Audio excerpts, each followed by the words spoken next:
Well, Todd, here we go again. Here we go again, 3 years later. Yes. My name is Todd Peperkorn, and I serve in the Pastoral Ministry and Missions department at Concordia Theological Seminary, and work as the director of placement and do a few other things. So I'm half of this dynamic duo. Yep. Mart. Well, I'm Mart Thompson, and I'm a professor at Concordia Seminary in St. Louis. I teach in the practical department, and then I direct the specific ministry pastor program, as well as direct the Family Discipleship Initiative, which is a grant-funded initiative that we've started at the seminary there. Wonderful. Yeah. So maybe we can talk about that a little bit later. Absolutely. Absolutely. So when did you go to seminary, and kind of tell me about it? Yeah. I don't know if you and I have ever actually talked about that part. Yeah. I went in the 1980s, graduated in 1988. Okay. And St. Louis. Mm-hmm. I went to Concordia Seminary in St. Louis.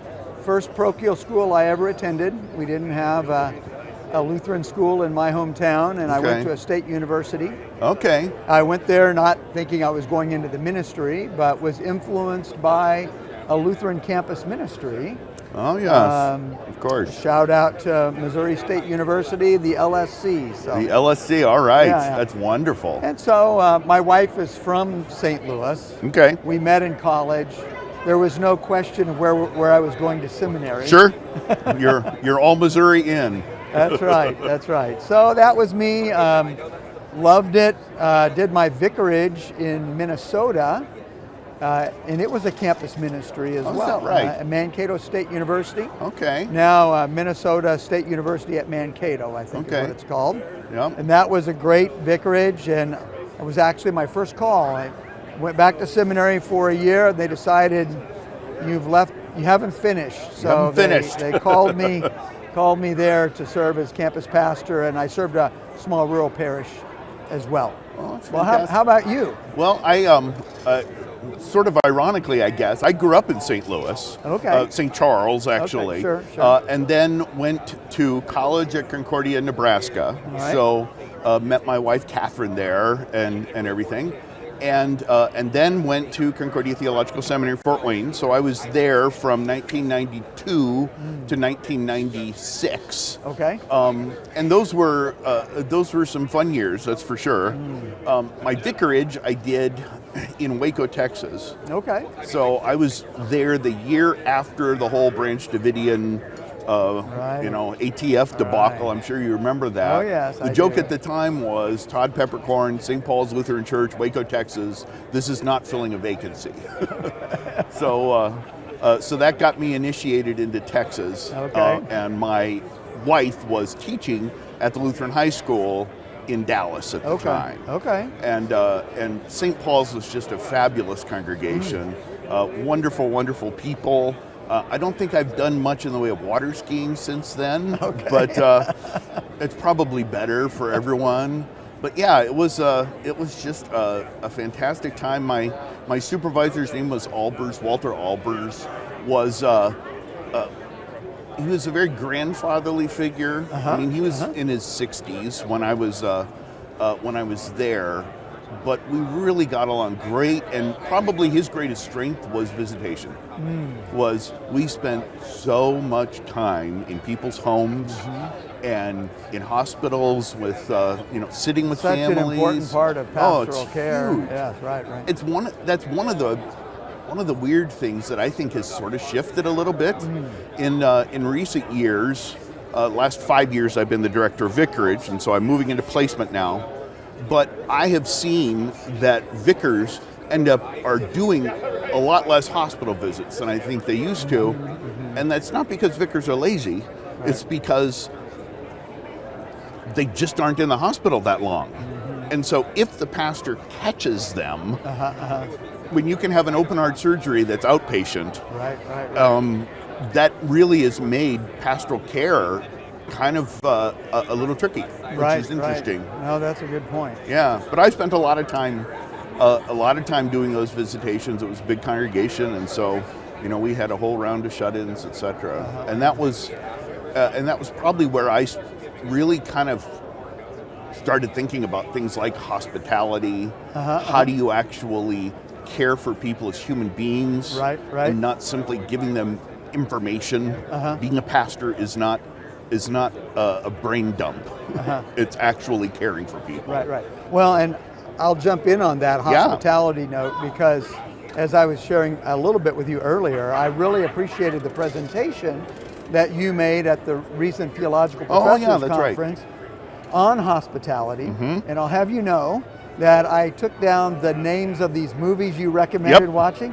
And Cheryl and I watched those movies. Oh, wow. Because we are into this too. I don't know if you're familiar with Robert Farrar Capone's Supper of the Lamb. Oh, yes, of course. That kind of inspired us to host faculty members at our home for just nice, relaxed meals in the evening. But yeah, we're... what was that one about? Unreasonable Hospitality? Unreasonable Hospitality, Will Guidara. What a great book. But on the seminary end of things, I really liked how you emphasized that's what we also do as professors.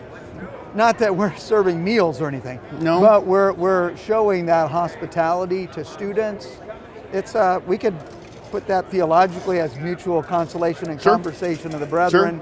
But, and is it Peter that talks about, showing hospitality? And how important that is. And sometimes we lose that because we're all in on the theology and catechesis and instruction, but there are other aspects of sharing the faith in a more full-bodied way. And that's one of the things that I think is important to emphasize. So thank you for doing that. My pleasure. And I would say that that's something that's always been a part of seminary life, is that sense of hospitality, that sense of community. If anything, I think that we're becoming more and more intentional about it. One of the words that we use a lot in seminary talk nowadays that I don't think was common when you and I went to seminary is the word formation. Right. That formation is such a great word because it makes you think of clay, of getting your hands dirty, of doing things with stuff. And that's what happens when a man comes to the seminary, when he prepares for the office of the ministry, is that he is conformed to the image of God's Son. And that sometimes that forming is hard. Sometimes, I think Malcolm Muggeridge is the one that said no one learns anything apart from suffering. Right. And there's an ounce of truth to that. Exactly. Exactly. Right. Yeah, the vocation. There's always the cross in vocation. That's right. Used though to point us to the cross of Christ ultimately. That's right. But that's exactly right. No, I totally agree with that, and I think both of our seminaries are doing that now. I don't know if it's better than we've ever done it, but we've certainly emphasized it. And if I were to tell a seminary student or a prospective seminary student who's concerned about moving to campus, those kind of things, I always tell them it's such a wonderful community. We have this married student housing area. The single students have a dorm that they all are in. And we combine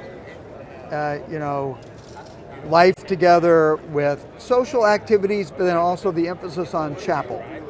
And I know that Fort Wayne has had a great emphasis on chapel, and we have really, I have to give a little shout out to our Dean of Chapel. I think he's done a great job of kind of nurturing the community through our use of prayer services and preaching and that kind of thing. And it gives that's all part of formation. It gives you this fuller picture that becoming a pastor means spiritual formation, and that means corporate prayer, corporate worship, but that also means worship in the family.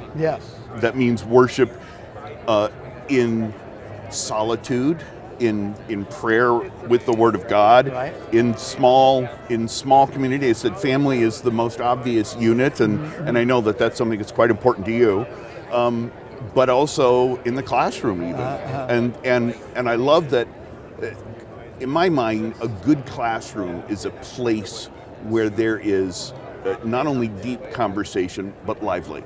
Yeah. That it's there are a few things. Don't tell my students this. There are a few things that I enjoy more than a student getting comfortable enough to argue with me in class, because that means that we're doing something right. That they now realize, okay, I can trust this guy enough to push back, and that's where learning really starts to begin. I don't know that they argue with you that much, but I know it doesn't take long after they get to know you, Todd, that they feel pretty comfortable approaching this big guy. He's not so intimidating. He's very approachable. Yep. So, Yep. That's the thing. That's right. And in that life of prayer in the classroom is part of it too. I mean, so it might be some tentatio as far as the arguing. Sure. And iron sharpening iron. Yep, that's stuff. right. I primarily teach fourth year students after they come back from vicarage. Interesting. And it is interesting. I bet. I remember myself as a fourth year student. Oh, yes. Now, I had an interesting vicarage because I was kind of on my own in my vicarage. So I had to learn a lot in the School of Hard Knocks. I was somewhat humbled by the vicarage experience. And yet, sometimes guys, I don't know how many fourth year guys you teach, but they'll come back from vicarage and it's like, you got to say, let's get ready for pastoral ministry because it's going to be a little different than your vicarage experience in most cases. Yep. But Lord willing, you've got the tools that are in place. Now we need the humility to go along with that. Sometimes. Right. Yeah, that's for sure. But I have no doubt that within the first year, in fact, I was given this guidance by one of my mentors, Bob Kolb, who came and spoke to our students when I was a vicar even. And he said, your congregation's going to be one of your best teachers. And if we need to learn humility, they teach that to us, right? That's the truth. But I'm glad you brought up the home because that's something that we're also trying to address formationally now at the seminary. Is trying to mentor the students and their families in discipleship in the home, in coordination with what happens in congregational ministry, and then of course in our context in the seminary chapel and the seminary community.